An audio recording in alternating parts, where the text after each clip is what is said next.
So folks, we're back again. It's the next morning. I did make it to Bobcat yesterday. I picked up all my parts. The total for the parts came to a little bit under 200, and I did just about order everything.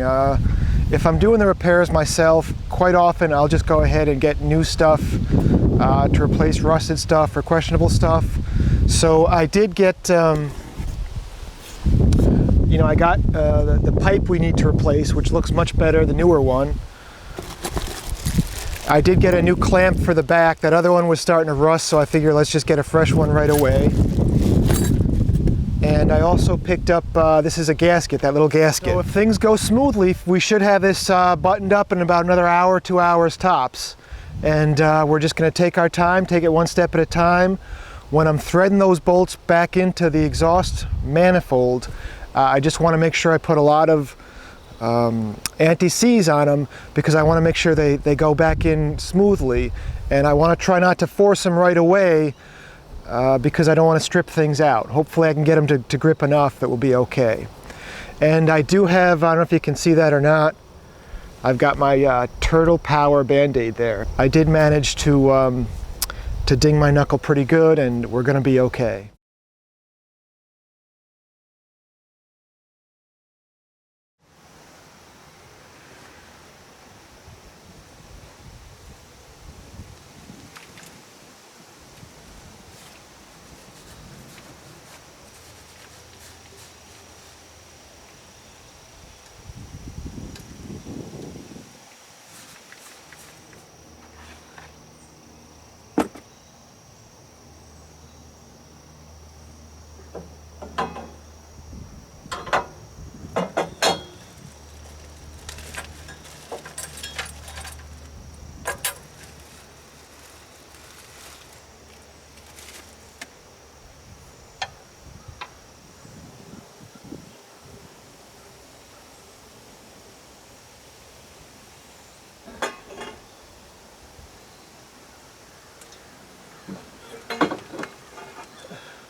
So I got all those bolts in and everything went okay. The only thing I noticed is, they wanted to, I could have made them tighter. They're definitely snug and they're pretty tight. I could have gone crazy with the torque, but I'm afraid if I do, I'm going to start stripping them. So they're snug. I could have gone tighter, but I just, that exhaust manifold isn't cheap. So we've got a fresh gasket in there. It's definitely compressed pretty good. I don't see any way those bolts are going to vibrate loose, so I think we're good to go.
Well, folks, I think we're all set for today. I'm very happy with the way things turned out. What I want to do is I just want to go back and play you a clip of how the machine sounded when it wasn't fixed. So let me go ahead and play that. And now we're going to go ahead and play a clip with the machine with the new muffler on. Listen to the difference. With the hole in the muffler, basically with the muffler not attached, it had like a throaty sound to it. It was a raspy sound. It's much smoother with the muffler or the muffler pipe on it. And it's also better because all that exhaust won't be pointing right at the cab as well. So this afternoon what I've got on the plate is to go ahead and spread. I've got 50 yards of compost back here. So I'm going to go ahead and spread that compost. And I do just want to say I picked up a new pair of earmuffs. If you guys didn't know, anybody in Connecticut, Bobcat of Connecticut is now selling steel chainsaws and everything. I had a pair of steel earmuffs. I think these are Peltor earmuffs. They're just rebranded. But I got a pair of these many years ago, and they're great earmuffs. They really do a great job keeping the noise out. So I was very happy when I stumbled into that yesterday. So thanks a lot for watching, folks. I hope you enjoyed watching the video. I've been trying to tweak my video skills a bit, so hopefully the picture was a little more clear. We'll see how it came out, but thanks for watching, folks, and have yourselves a wonderful day. Oh, shoot! Oh, snap! Son of a... That's tricky. I didn't see that coming. I could have gone crazy with the torque, but I'm afraid if I go crazy, I'm going to start stripping them.